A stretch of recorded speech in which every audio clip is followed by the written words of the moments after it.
Welcome back to third episode of our say no to dowry. അപ്പം ഇന്നത്തെ എപ്പിസോഡിൽ നമ്മുടെ കൂടെ ഉള്ളത്, ഇപ്പം നമ്മൾ സ്പെഷ്യലായിട്ട് പറയുകയൊന്നും വേണ്ട, നമ്മുടെ ഞങ്ങളുടെ ഡാഡിയും മമ്മിയാണ് കൂടെ ഉള്ളത്. പക്ഷെ ഇന്ന് അവര് ഞങ്ങളുടെ ഡാഡിയും മമ്മിയും എന്നുള്ള ഒരു രീതിയിലല്ല ഇവിടെ ഇരിക്കുന്നത്. They are representing all the parents who have daughters. അതായത് എന്താ പറയാ, നമ്മൾ ചിലപ്പോൾ കണ്ടുവരാറുണ്ട് ആമ്പിള്ളേർ മാത്രമുള്ള പേരൻസിന്റെ stand on dowry is different, ഒരു ആൺകുട്ടി ഒരു പെൺകുട്ടിയുള്ള പേരൻസിന്റെ stand on dowry is different.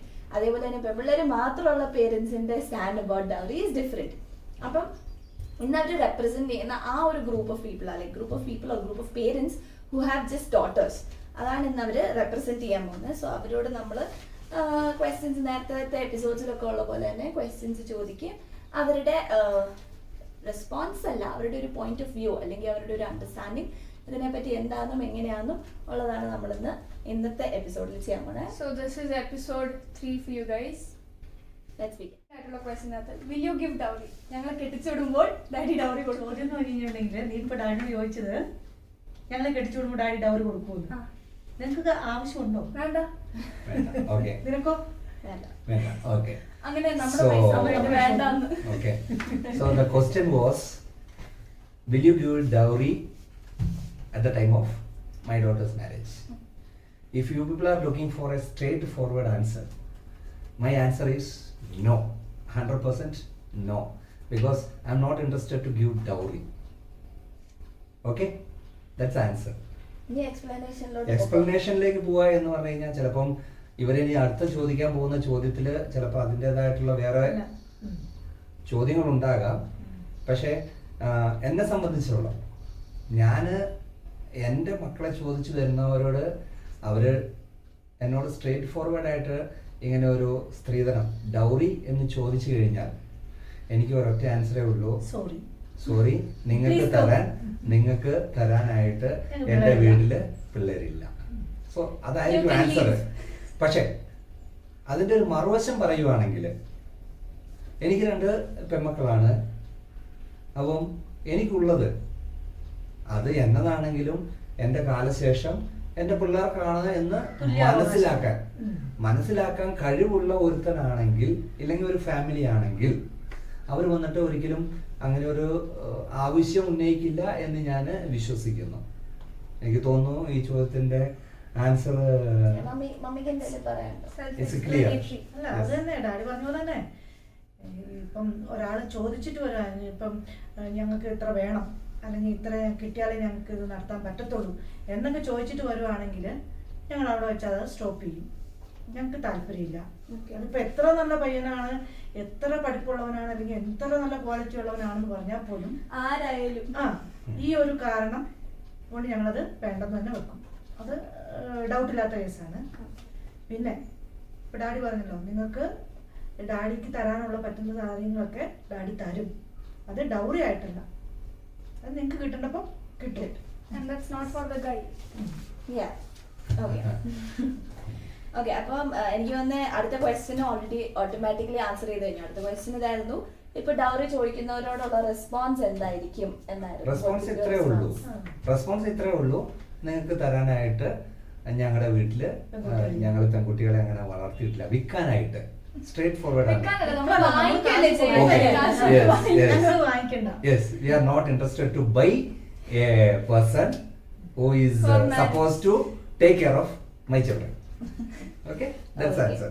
So ഇനി പറഞ്ഞ പോലെ നമ്മൾ നേരത്തെ ചോദിച്ചിട്ടുണ്ട് എല്ലാവരുടെ അടുത്തും. അതേപോലെ തന്നെ ഇപ്പൊ നോ ഗോൾഡ് വെഡിങ് എന്ന് പറഞ്ഞൊരു സാധനം ഭയങ്കരമായിട്ട് ട്രെൻഡിങ്. ഇപ്പൊ മമ്മിയുടെ ഒക്കെ സമയത്ത് തീരെ എനിക്കൊന്ന് കേട്ടിട്ട് പോലും ഉണ്ടാവില്ലായിരിക്കും നോ ഗോൾഡ് വെഡിങ്. അല്ലെങ്കിൽ നിങ്ങൾ എന്താ പറയാ, അന്നത്തെ ദിവസം എനിക്കൊന്ന് ഗോൾഡ് അല്ലാണ്ട് വേറെ ഒന്ന് യൂസേജ് ചെയ്തിട്ടുണ്ടാവില്ലായിരിക്കും ഓർണമെന്റ്സ് എന്നൊക്കെ പറഞ്ഞു. പക്ഷെ ഇപ്പം ഏറ്റവും കൂടുതൽ എനിക്കൊന്ന് ട്രെൻഡ് ചെയ്ത് നിൽക്കുന്നതാ നോ ഗോൾഡ് വെഡിങ്. അതിപ്പം ഈ ഒരു ഫീസിബിലിറ്റി, അതായത് എന്താ പറയാ, ഗോൾഡിന്റെ ഒക്കെ വില ഫസ്റ്റ് ഓഫ് ഓൾ ഒരെണ്ണം.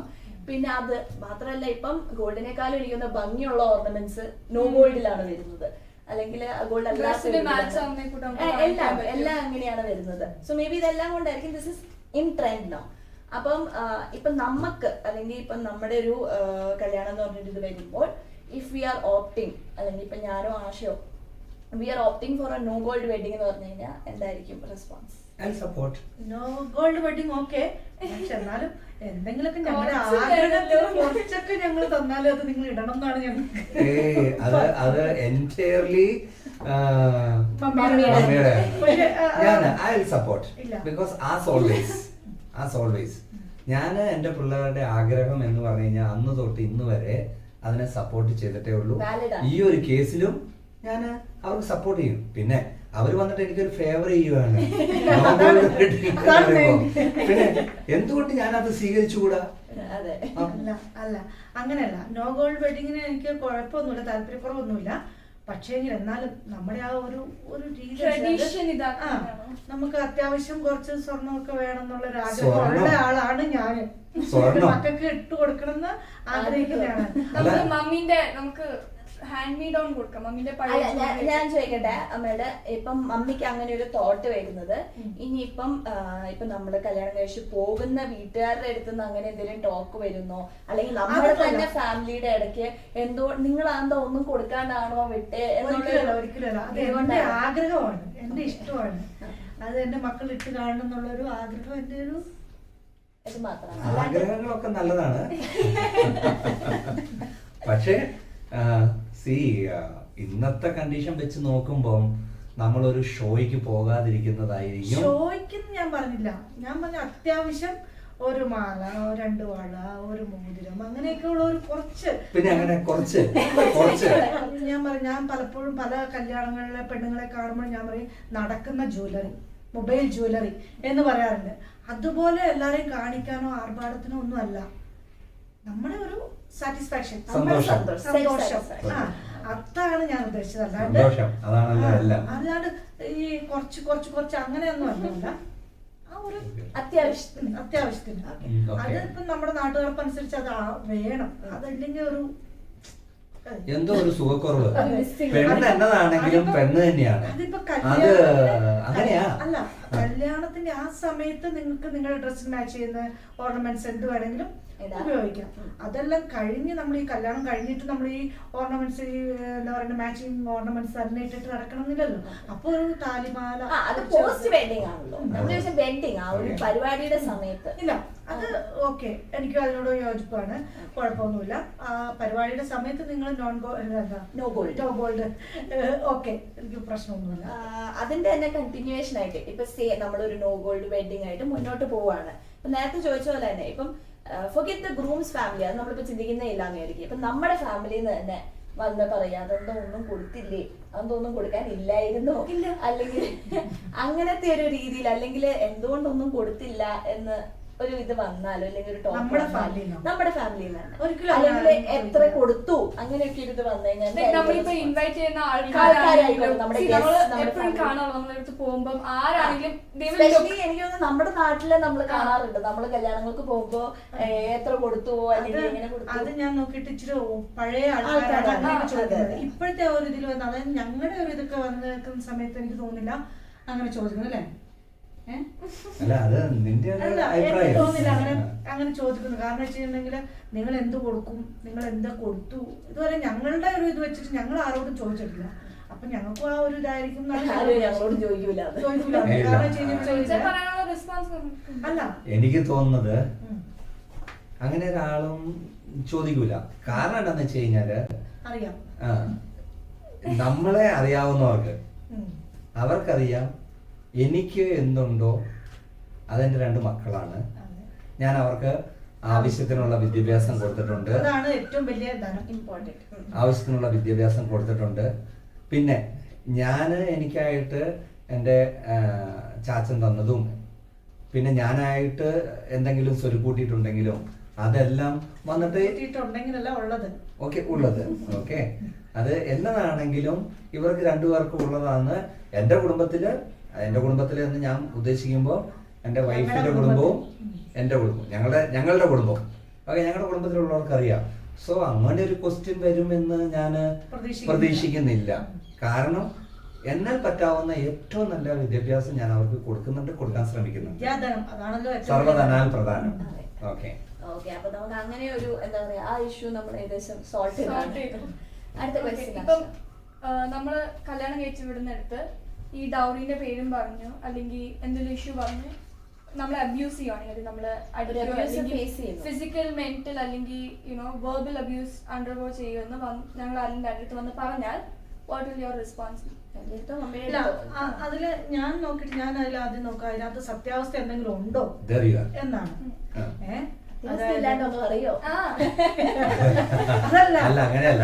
കാരണം എന്താന്ന് വെച്ച് കഴിഞ്ഞാല് നമ്മൾ ഒരു പ്രപ്പോസൽ കൊണ്ട് പോകുമ്പോ നമ്മൾ ആ വീട്ടുകാരെ കുറിച്ച് എന്നതാണെങ്കിലും നല്ലോണം ഒന്ന് അന്വേഷിച്ച് നമ്മുടെ ഏതെങ്കിലും പരിചയക്കാര് വെച്ചുകൊണ്ട് ഞാൻ ആ കുടുംബത്തിനെ കുറിച്ചും അവരുടെ ആ ഒരു കഴിഞ്ഞകാല അവരുടെ ജീവിത സാഹചര്യങ്ങളെ കുറിച്ചൊക്കെ ഞാനൊന്ന് അറിഞ്ഞ് നോക്കിയതിന് ശേഷമേ ഞാൻ കെട്ടിച്ചു കൊടുക്കത്തുള്ളൂ. അതുകൊണ്ട് തന്നെ ഹോപ്പ്ഫുള്ളി ഒരു അബ്യൂസ് വരുന്ന ഒരു ഫാമിലിയിലേക്ക് എനിക്ക് കൊടുക്കേണ്ടി വരില്ല എന്ന് ഞാൻ പ്രതീക്ഷിക്കുന്നു. പക്ഷെ അങ്ങനെയാണെങ്കിൽ നമുക്കിപ്പോ പുറത്ത് കാണിക്കുന്ന പോലെ ആയിരിക്കില്ല ഒരാൾ. അത് ഞാൻ പറഞ്ഞു വരുന്നേ. നമുക്കിപ്പോ ഒരാൾ പറയാൻ പോകുന്നതിന്റെ കാര്യം ഞാൻ പറയണത് എന്നാന്ന് വെച്ച് കഴിഞ്ഞിട്ടുണ്ടെങ്കിൽ നമുക്ക് ഒരാളെ ഇപ്പൊ പുറമെ കാണുന്ന ആ ആളായിരിക്കില്ല ആ മനുഷ്യന്റെ ഉള്ളിലുള്ളത്. ഒരു മനുഷ്യന്റെ പുറമെ കാണുന്ന സ്വഭാവം മാത്രമല്ല ഉള്ളിൽ വേറൊരാളും കൂടെ ഉണ്ടെന്നാണ് ഞാൻ മനസ്സിലാക്കുന്നത്. അത് പലർക്കും എല്ലാവർക്കും അങ്ങനെയാണെന്നല്ല, പേടിക്കേണ്ടത് നിങ്ങളല്ല. പല മനുഷ്യരുടെ ഇപ്പൊ തന്നെ ഇപ്പൊ ഈ അടുത്ത കാലത്ത് കഴിഞ്ഞ കാര്യങ്ങളൊക്കെ തന്നെയാണെങ്കിൽ നോക്കാം. കല്യാണത്തിന് മുമ്പ് നല്ല ആളായിരുന്നു, കല്യാണം കഴിഞ്ഞപ്പോഴത്തേക്കാണ് ആള് മാറുന്നത്. അതുപോലെ നമുക്കിപ്പം പലരും നമ്മളെ അഭിപ്രായങ്ങളൊക്കെ ചോദിച്ചു കഴിഞ്ഞാലും ചിലപ്പോൾ ചെറിയ ചെറിയ എന്തെങ്കിലുമൊക്കെ ഉണ്ടെങ്കിൽ പോലും അവരതൊന്നും പുറത്തു ഒരു കല്യാണം നടക്കുന്ന കാര്യമല്ലേ, എന്തെങ്കിലും ആയിട്ട് നടന്നു പോട്ടെ എന്നുള്ള രീതിയിൽ ചിലപ്പോൾ നല്ല അഭിപ്രായങ്ങൾ മാത്രമായിരിക്കും പറയാം. അപ്പൊ ചിലപ്പോ നമുക്ക് എല്ലാ ഒരു ഇത് കിട്ടിയെന്ന് വരില്ല. അപ്പൊ ഇങ്ങനെ എന്തെങ്കിലും ഒരു സംഭവം ഉണ്ടായെങ്കിൽ അത് നമ്മൾ ആദ്യം ആ വീട്ടുകാരുമായിട്ട് സംസാരിക്കും. എന്താണ് കാര്യം, നിങ്ങൾക്ക് ഇങ്ങനെ എന്തെങ്കിലും പ്രശ്നമുണ്ടോ എന്നുള്ള കാര്യങ്ങൾ സംസാരിച്ചതിന് ശേഷമേ നമ്മൾ അതിന് എന്തെങ്കിലും ഒരു തീരുമാനം എടുക്കത്തുള്ളൂ. ഞാനൊരു ഇത്രയും കൂടെ റിബലാണ്. ഓക്കെ, ഞാൻ ആദ്യമേ പറയുകയെന്നു വെച്ച് കഴിഞ്ഞാൽ നിന്നെ അടിച്ച ഒരെണ്ണം കൊടുക്കുക എന്നിട്ട് പോരുക. അതിനുശേഷം നമുക്ക് ബാക്കി കാര്യങ്ങളെ കുറിച്ച് അതുകൊണ്ടല്ല ഉപദ്രവിച്ചാൽ തിരിച്ചു ഉപദ്രവിക്കണം എന്നല്ല, അങ്ങനെയല്ല. ഇപ്പം ഏതെങ്കിലും കാരണത്തില് അല്ല ഏതെങ്കിലും കാരണത്തില് എന്തെങ്കിലും ഒരു പ്രശ്നം അവിടെ ഉണ്ടായിട്ടുണ്ടെങ്കിൽ അത് അവിടുത്തെ പാരന്റ്സുമായിട്ട് സംസാരിക്കുക. അത് കഴിഞ്ഞ് കഴിയുമ്പം അവിടെ ആ പാരന്റ്സ് നിങ്ങൾക്ക് സപ്പോർട്ട് അല്ല എന്ന് തോന്നിക്കഴിഞ്ഞ് കഴിഞ്ഞാൽ, അതായത് ഇപ്പൊ ചെറുക്കൻ്റെ അടുത്ത് നിന്നുള്ള ഒരു പ്രശ്നമാണെങ്കിൽ അവിടുത്തെ പാരന്റ്സുമായിട്ട് സംസാരിക്കുക. ആ പാരന്റ്സിന്റെ അടുത്ത് നിന്ന് നിങ്ങൾക്ക് സപ്പോർട്ട് അല്ല കിട്ടുന്നതെങ്കിൽ നിങ്ങളുടെ പാരന്റ്സിന്റെ അടുത്ത് സംസാരിക്കാം. അവിടെ നിന്നും നിങ്ങൾക്ക് സപ്പോർട്ട് കിട്ടാതിരിക്കൂലെന്ന് എനിക്ക് തോന്നുന്നില്ല. കാരണം വെച്ചിട്ടുണ്ടെങ്കിൽ സ്വന്തം പേരൻസ് ആണ്, നിങ്ങൾക്ക് ഒരിത്തിരി വേദന ഉണ്ടാകുന്ന പോലും സഹിക്കാൻ പറ്റുന്ന പേരൻസ് അല്ല, പ്രത്യേകിച്ച് ഞങ്ങള്.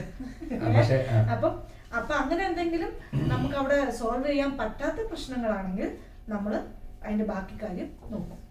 അപ്പൊ എന്റെ ആൻസർ വേണ്ടേ? ഓക്കെ, ഞാൻ പറയുന്നത് എന്താണെന്ന് വെച്ച് കഴിഞ്ഞാല് ഏകദേശം ഓക്കെ, അമ്മ പറഞ്ഞതിനോട് ഞാൻ കുറെയൊക്കെ യോജിക്കുന്നു. ഞാൻ പറയുന്നത് അവരുടെ പാരന്റ്സുമായിട്ട് സംസാരിച്ച് തീർന്നില്ലെങ്കിൽ നിങ്ങൾ സ്ട്രേറ്റ് ഫോർവേഡ് ഞങ്ങളുടെ അടുത്തേക്ക് ഓടിയൊന്നും പറയരുത്. ഞാനൊരു ലോല ഹൃദയനാണ്. ഓക്കെ, അന്നേരം നിങ്ങൾക്ക് കസിൻസ് എന്ന് പറഞ്ഞുകൊണ്ട് ഒരു 20-30 എണ്ണങ്ങളുണ്ട്. അല്ല, ഗ്യാങ് അറ്റാക്കിനെ കുറിച്ചല്ല പറയുന്നത്. അപ്പൊ ചേട്ടായിമാരൊക്കെ ഉണ്ട്, ചേച്ചിമാരുണ്ട് സപ്പോർട്ടിന്. അപ്പൊ നിങ്ങളുടെ കസിൻസ് ചേട്ടന്മാരുമായിട്ടും ചേച്ചിമാരുമായിട്ട് സംസാരിക്കുക. അവരുമായിട്ട് നിങ്ങൾക്ക് അവർക്കെന്ന് പറയുമ്പോൾ നമ്മള് ഈ പാരന്റ്സ് പറയുന്നതിനേക്കാൾ ഒരു ഇത്രയും കൂടെ ആ ഒരു ഏജ് ഗ്രൂപ്പിന്റെ ആ ഒരു ലെവൽ വെച്ചിട്ട് ഒത്തിരി കൂടെ സംസാരിക്കാൻ പറ്റും. അപ്പൊ അങ്ങനെ സോൾവ് ചെയ്യാൻ പറ്റുമെങ്കിൽ ഒരു ഫ്രണ്ട്ലി ടോക്കിലൂടെ തീർക്കാൻ പറ്റുമെങ്കിൽ ഫിനിഷ് ചെയ്യുക. അതല്ലെങ്കിൽ പിന്നെ വേറെ നിവൃത്തിയൊന്നുമില്ല. നമുക്ക് ഇന്ന് കേരളത്തിൽ നടക്കുന്ന മാതിരി എന്നാ പറയണ്ടേ, കൊലയ്ക്ക് കൊടുക്കാനൊന്നും ഞങ്ങളുടെ കയ്യിൽ പിള്ളേരില്ല. സോ അവരോട് പറയും പോയത് പോട്ടെ, അത് നമുക്ക് സെക്കൻഡറി ആണ്. Okay, life is important. തിരിച്ചു പോരുക, നമുക്ക് ബാക്കിയുള്ള കാര്യങ്ങൾ അതിനുശേഷം പിന്നീട് ആലോചിച്ച്. അതെന്ന് പറയുന്നത് ഇപ്പൊ ഒരു ചെക്കനും ഒരു പെണ്ണിന്റെ മാത്രം വീട്ടുകാരല്ലോ, ഒരു ചെക്കന്റെയോ അല്ലെങ്കിൽ ഒരു പെണ്ണിന്റെയോ വീട്ടുകാർ മാത്രമല്ലല്ലോ ഒരു കല്യാണം എന്ന് പറയുമ്പോൾ ഇൻവോൾവ് ആകുന്ന കേസുകള്. നമുക്ക് നമ്മുടെ കേസിലാണെങ്കിൽ നമുക്കൊരു പള്ളിയുണ്ട്, അച്ഛന്മാരുണ്ട്, ആ ഒരു സമൂഹമുണ്ട്. അത് രണ്ടു കൂട്ടരുടെ അപ്പം ആ ഒരു ഏതെങ്കിലും ഒരു സെറ്റപ്പിൽ വെച്ചിട്ട് നമുക്കിത് അമിക്കബിളി തീർക്കാൻ പറ്റുന്ന ഒരു കേസാണെങ്കിൽ അങ്ങനെ ചെയ്യാം. ഏറ്റവും കൂടുതലായിട്ട് അതിനുവേണ്ടി ശ്രമിക്കും. ഇനി പറ്റില്ല എന്ന് കണ്ടു കഴിഞ്ഞാൽ നമ്മുടെ കയ്യിൽ നിൽക്കില്ല, എവിടെ ഇത് ഇതിന് അപ്പുറത്തേക്കാ പോകുന്നതെന്ന് കണ്ടു കഴിഞ്ഞാൽ അതിന്റെ ബാക്കി പിന്നെ നോക്കും. അത്രേ ഉള്ളൂ. അതെ, ശരിക്കും എനിക്ക് തോന്നുന്നു അതൊരു ഇമ്പോർട്ടന്റ് എന്താ പറയാ ഒരു ഇതാ. കാരണം ഇപ്പൊ നമ്മള് ഈ ഇടയ്ക്ക് എന്റെ കേസിലാണ് ഫ്രണ്ടിനോട് സംസാരിക്കാൻ ശ്രമിച്ചു. ഫ്രണ്ട് എത്രത്തോളം സ്റ്റാൻഡ് അങ്ങനെയല്ല, ഫ്രണ്ട് എത്രത്തോളം സപ്പോർട്ട് ചെയ്തു നമുക്ക് അറിഞ്ഞുകൂടാ. എനിക്കൊന്നും അതിനെപ്പറ്റി ഒന്നും നമ്മൾ ഡീറ്റെയിൽ ആയിട്ട് ന്യൂസിൽ കാണുന്നുമില്ല, അറിയുന്നുമില്ല. പക്ഷെ ഈ ഇപ്പൊ നമ്മുടെ ഏജ് ഗ്രൂപ്പിൽ തന്നെയുള്ള കസിൻസ് ആവാം, ഫ്രണ്ട്സ് ആവാം, നമുക്ക് പേരൻസിനോട് എന്താ പറയാ എത്താനായിട്ടുള്ള ഒരു ബുദ്ധിമുട്ട് എന്തെങ്കിലും ഒരു രീതിയിൽ, കാരണം അവരെ എഫക്ട് ചെയ്യുമോ എന്ന് ഓർത്തിട്ടാണെങ്കിലും അല്ലെ നമുക്ക് അങ്ങനെ എന്തൊരു രീതിയിൽ എത്താൻ പറ്റുന്ന ഒരു ഇതുണ്ടെങ്കിൽ ഇതേപോലെ ഫസ്റ്റ് നമ്മുടെ കസിൻസോ അല്ലെങ്കിൽ സിബ്ലിങ്സ് തന്നെ നമുക്ക് എന്താ നമ്മുടെ സിബ്ലിങ്സോ കസിൻസോ ഫ്രണ്ട്സോ അവരായിട്ട് സംസാരിക്കുക, എങ്ങനെയും ഒരു സൊല്യൂഷൻ അതിന് ആദ്യമേ കണ്ടെത്താൻ പറ്റുമെന്ന് നോക്കാം. ഇല്ലെങ്കിൽ കുറെയൊക്കെ നമ്മളിപ്പം നേരത്തെ പറഞ്ഞ ക്വസ്റ്റ്യൻസിൽ തന്നെ അതിന്റെ ആൻസേഴ്സ് കാണുന്നുണ്ട്, ന്യൂസിലും ഒക്കെ ആയിട്ട് നമ്മൾ കാണുന്നുണ്ട് ഇപ്പൊ നടക്കുന്ന ഇഷ്യൂസിനെ പറ്റി. സോ അതിനെപ്പറ്റി നിങ്ങൾക്ക് എന്താണ് പറയാനുള്ളത്? Like what is your point of view? വളരെ വേദനാജനകമാണ്.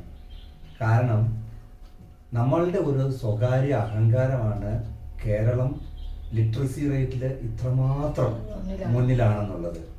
അതേ സംസ്ഥാനത്ത് ഏതെങ്കിലും ഭാഗത്തായിക്കോട്ടെ, it is affecting all the Keralians. Okay, അത് ഒരു ഭയങ്കര നിരാശാജനകമായിട്ടുള്ള ഒരു ഇതാണ്. അത്രയും വിദ്യാഭ്യാസം കൊടുക്കുന്നു, അതിപ്പം പെൺകുട്ടിക്കാണെങ്കിലും ശരി ആൺകുട്ടിക്കാണെങ്കിലും ശരി, ഇത്രമാത്രം വിദ്യാഭ്യാസം കൊടുക്കുന്നു. ഇത്രമാത്രം വിദ്യാഭ്യാസം കൊടുത്തിട്ടും അവർക്ക് ജീവിതത്തിൽ അവർ ആ പഠിച്ച പാഠങ്ങൾ പ്രാവർത്തികമാക്കാൻ പറ്റുന്നില്ല എന്ന് പറയുമ്പോൾ അത് വേദനാജനകം എന്നുള്ളതിനേക്കാളും ഒരുതരം നിരാശാജനകം കൂടിയാണ്. അതിനെ ഇപ്പം നമ്മുടെ ഫസ്റ്റ് എപ്പിസോഡില് ഇപ്പൊ ഇതേപോലെ അങ്കിൾ പറയുന്നു, എനിക്കൊന്ന് എഡ്യൂക്കേഷൻ നമ്മൾ കുറെ കൂടെ കാര്യങ്ങൾ ഇൻവോൾവ് ചെയ്യണം. കാരണം നമ്മൾ പഠിക്കുന്നതിൽ ഇങ്ങനത്തെ കാര്യങ്ങൾ അധികം നമ്മുടെ ഒരു കൾച്ചർ ഡെവലപ്മെന്റ് അല്ലെങ്കിൽ നമ്മുടെ ഒരു സോഷ്യൽ ലിവിങ് അതും കൂടെ എനിക്ക് ഇൻവോൾവ് ആവാം. ഞാൻ നോക്കിയിട്ട് നമ്മുടെ ഒരു ഇത് വെച്ച് ഞാൻ പറയുവാണെങ്കിൽ നമ്മുടെ കാറ്റഗറിസം നമുക്ക് അതിലൊക്കെ ഒരു കുറെയൊക്കെ ഒരു ഇത് വരുന്നുണ്ട്. അതുപോലെ തന്നെ നമുക്ക് പ്രീ മാരേജ് കോഴ്സ് എന്നും പറഞ്ഞുകൊണ്ട് ഒരു സംഭവമുണ്ട്. ഇതിലൊക്കെ നമുക്ക് ഇങ്ങനെയുള്ള കാര്യങ്ങളൊക്കെ കുറെ നമുക്ക് മനസ്സിലാക്കി തരുന്നുണ്ട്. അവിടെ നിൽക്കുന്നില്ല. ഞാൻ പറയുന്നത് അങ്ങനെയല്ല, അത് ഒരു റിലീജിയസ് പാർട്ടാണ്. അതിലല്ല ഞാൻ പറയുന്നത്. നമ്മുടെ ടോട്ടൽ എഡ്യൂക്കേഷനിൽ ഒരു പെൺകുട്ടിയെ അവളുടേതായിട്ടുള്ള സാഹചര്യങ്ങളിൽ റെസ്പെക്ട് ചെയ്യുവാനും, അത് അമ്മയായിക്കോട്ടെ പെങ്ങളായിക്കോട്ടെ മറ്റൊരു സ്ത്രീ ആയിക്കോട്ടെ, അവരെ അവരുടേതായിട്ടുള്ള കണ്ടീഷൻസിൽ റെസ്പെക്ട് ചെയ്യാനും നമ്മളൊരു സോഷ്യൽ ലിവിങ് ആകുമ്പോൾ ഓക്കെ അതിൻ്റേതായിട്ടുള്ള എല്ലാ ബഹുമാനങ്ങളും രണ്ടു കൂട്ടരും, അതിപ്പം ഒരു പുരുഷൻ മാത്രമല്ല സ്ത്രീ ആണെങ്കിലും അവർക്ക് കൊടുക്കേണ്ട ബഹുമാനം കൊടുത്ത് എങ്ങനെ ഒരു സൊസൈറ്റിയിൽ കൾച്ചറൽ ഒരു ബിഹേവിയർ നമുക്ക് ഡെവലപ്പ് ചെയ്യാം എന്നുള്ളതിനോടെ ആദ്യം സ്റ്റാർട്ട് ചെയ്യേണ്ടത് സ്വന്തം ഫാമിലിയാണ്. കാരണം വെച്ചിട്ടുണ്ടെങ്കിൽ ഒരു ചെറിയ മോൻ അല്ലെങ്കിൽ മോൾ ഉണ്ടായി കഴിയുമ്പോൾ തന്നെ നമുക്ക് ആ കൊച്ചുങ്ങളെ അത് പഠിപ്പിച്ചു കൊടുക്കും. പെൺകുട്ടികളെ എങ്ങനെ റെസ്പെക്ട് ചെയ്യണം എന്നുള്ളത് നമ്മൾ നമ്മുടെ വീട്ടിൽ നിന്ന് കാണിച്ചു വരുന്നതില് ഒരു സമ്മറി ഇത്രമാണ്.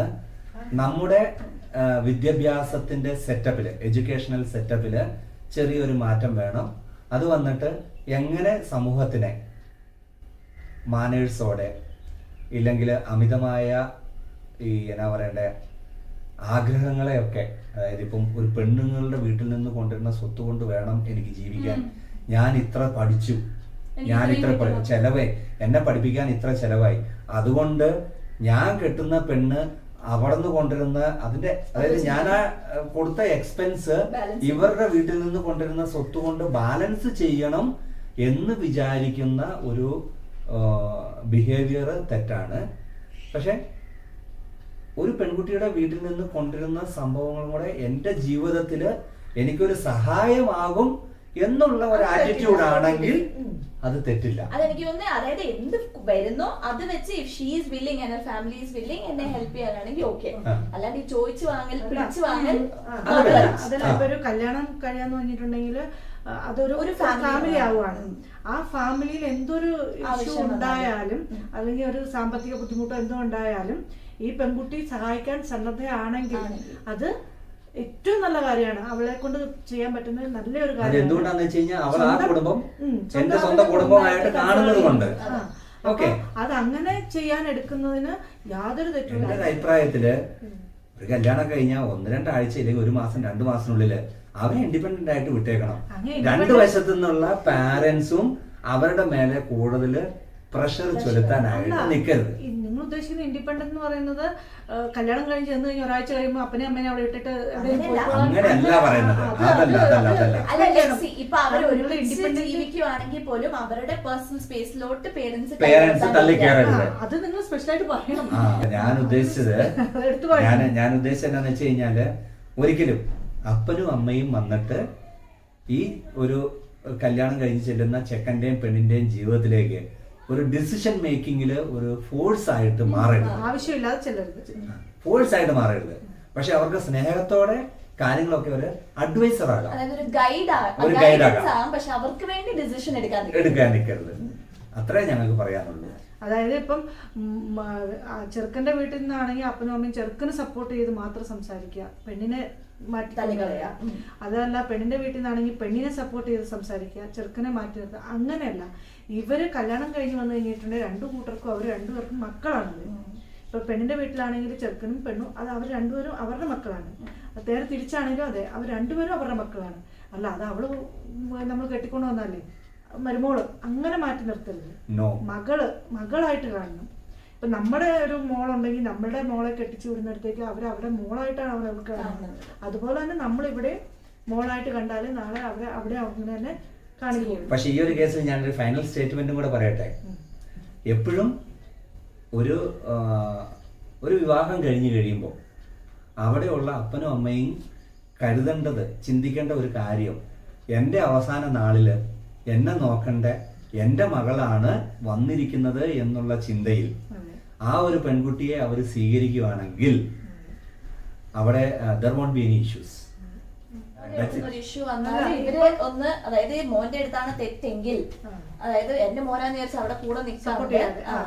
അതന്നെയല്ല, ഇപ്പം ഇത് ഒരു ഇതും കൂടെ ഉണ്ട്. എന്താന്ന് വെച്ച് കഴിഞ്ഞിട്ടുണ്ടെങ്കിൽ ഇപ്പൊ വരണത് വന്നിട്ട് വേറെ ഒരു ജീവിത സാഹചര്യത്തിൽ നിന്നായിരിക്കും ഇങ്ങോട്ട് ഈ വീട്ടിലേക്ക് വരുന്നത്.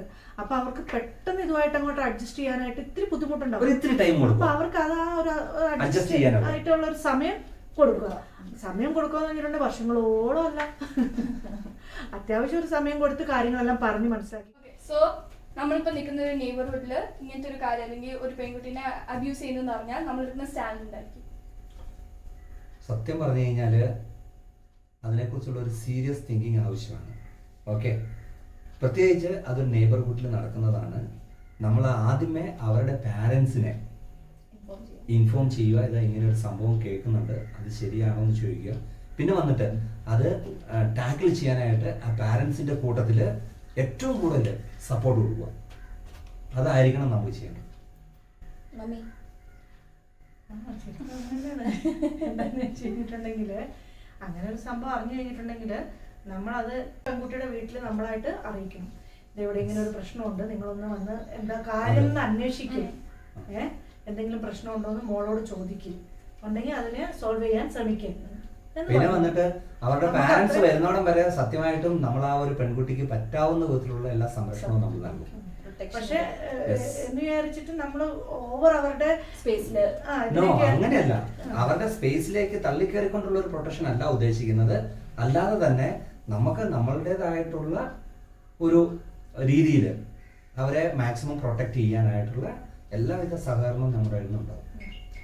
ഇത് ഭയങ്കര ഇമ്പോർട്ടന്റ് ആയിട്ട് നോട്ട്. കാരണം കുറെ പേരുണ്ട് ഇത് ഇങ്ങനെ ഒരു പ്രശ്നം അറിയാൻ അതിന്റെ ഇടയ്ക്ക് കയറി ഇത് കൂടുതൽ